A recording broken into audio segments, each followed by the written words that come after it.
আসসালামু আলাইকুম সম্মানিত দর্শক, welcome back to Odisha kitchen. আজকে আমি শেয়ার করব রাজকীয় স্বাদের রুই মাছ রান্নার রেসিপি। আমি ধুয়ে কেটে পরিষ্কার করে নিয়েছি। প্রথমে আমি হলুদের গুঁড়া দিয়ে দিয়েছি। তো এরপর যে আমি স্বাদ মতো লবণ দিয়ে দিব। পুরো ভিডিওটা দেখবেন, আশা করি আপনাদের খুবই ভালো লাগবে। ভিন্ন স্বাদে রান্না করে দেখাবো, সবাই আপনার প্রশংসা করতে বাধ্য হবে। তো এরপর যে আমি রান্নার তেল দিয়েছি, রান্নার তেল না দিয়ে আপনি ঘিও দিতে পারবেন। এখন আমি দিয়ে দিচ্ছি লেবুর রস। এটা চাইলে আপনি স্কিপ করতে পারবেন। এভাবে দিলে একদম এতটাই মজার হবে, আপনি স্বাদ বলে শেষ করা যাবে না। তো আমি একটু গুঁড়া দুধ দিয়ে মেখে নিয়েছি। আপনি চাইলে টক দই দিতে পারবেন, টক দই দিলে লেবু গুঁড়া দুধ দিতে হবে না। ভালো করে আমি মাখিয়ে নিয়েছি মাছের সাথে।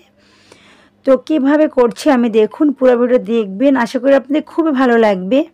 তো এরপর যে মাখিনা হয়ে গিয়েছে, ম্যারিনেট করে আমি 15 মিনিটের মধ্যে রেখে দিব। আমি একটা হাঁড়িতে তেল গরম করতে নিয়েছি।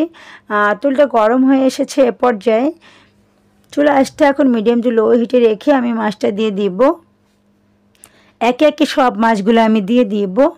ফাঁকে একটা কথা বলে যাই, আমার চ্যানেল যদি নতুন এসে থাকেন অবশ্যই আমার চ্যানেল সাবস্ক্রাইব করে রাখবেন, যদি দেখতে দেখতে ভালো লেগে যায়। যারা অলরেডি সাবস্ক্রাইব করছেন অসংখ্য ধন্যবাদ, ভালোবাসা রইল।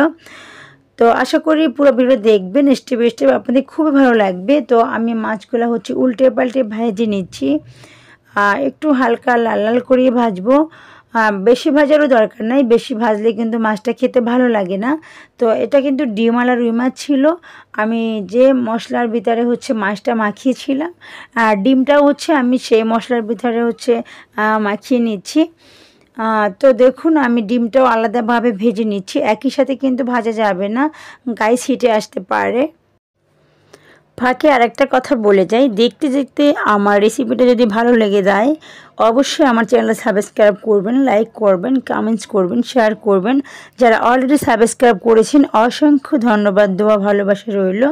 তো দেখুন আমার ডিমটা ভাজি করা হয়ে গিয়েছে। ভিডিওটা লাস্ট পর্যন্ত দেখবেন, আশা করি এরকম রান্না আপনি যে কাউকে করে খাওয়াবেন সবাই আপনার প্রশংসা করবে। লাস্ট পর্যন্ত দেখবেন, লাস্টে অনেক টিপস আছে। তো এই পর্যায়ে ভাজা তেলের ভিতরে আমি শাহি এলাচ, শাহি জিরা, দারুচিনি, লবঙ্গ, গোলমরিচ, এলাচি, একটু হালকা জয়তিরি, তেজপাতা, সবগুলা মশলা আমি আস্ত দিয়েছি। এখন আমি দিচ্ছি আদা কুচি। আপনার চাইলে সবগুলা বেটে গুঁড়া করে দিতে পারবেন, কোনো প্রবলেম নেই। পেস্ট কুচিও দিয়ে দিয়েছি, কাঁচামরিচ কুচি করে দিয়েছি। তো এখন দিয়ে দিচ্ছি রসুন কুচি। আপনার সবগুলাই বাটা মশলা ব্যবহার করতে পারবেন। আমি খুব ঝটপট রান্না পছন্দ করি, আর সেজন্য আমি খুব সহজেই চেষ্টা করি দেখানোর জন্য। আর পেস্টটা বেরেস্তা করে যদি রান্না করা হয় ছাড়টা আরও আমার কাছে বেশি লাগে, তাই আমি এভাবেই রান্না করি। চুলার আঁচটা কিন্তু একদম মিডিয়াম টু লো হিটে রাখবেন, নাহলে পেস্টটা পুড়ে যাবে। তো এরপর যে আমি দিয়ে দিচ্ছি হলুদের গুঁড়া 1 টেবিল চামচ, 1 টেবিল চামচ মতো মরিচের গুঁড়া দিয়েছি। 1 টেবিল চামচ একটু সামান্য কম আছে, কারণ কাঁচা মরিচ দিয়েছি বেশি করে। তো আরও 1 টেবিল চামচ দিয়ে দিয়েছি। টোটাল আমি 1.5 টেবিল চামচ মরিচের গুঁড়া, 1 টেবিল চামচ হলুদের গুঁড়া দিয়েছি। তো ভালো করে তেলের সাথে 1 মিনিট করে ভেজে নেব। তো এখন আমি যে মশলার সাথে ভেজে নিয়েছিলাম, মাছটা মেখেছিলাম, ঝোলটা আমি দিয়ে দিয়েছি অলরেডি। তো আরেকটু নাড়াচাড়া করে কষিয়ে নেব। তো ধৈর্য সহকারে রান্না করতে হবে, কষানোটার উপর ডিপেন্ড করবে আপনার তরকারি রান্নার টেস্টটা। তো এখন আমি দিয়ে দিচ্ছি স্বাদ মতো লবণ। লবণটা লাস্ট মুহূর্তে দিতে পারবেন। আমি সামান্য পানি দিয়ে দিচ্ছি। পানি দিয়ে চুলা আঁচটা এখন একটু বাড়িয়ে দিব। তো বাড়িয়ে দিয়ে বলক আসছে, এরপর যে আমি মাছটা দিয়ে দিয়েছি। চুলা আঁচটা আমি এখন মিডিয়াম টু লো হিটে করে দিব। একদম ভালো করে বলক উঠে গেছে এখন।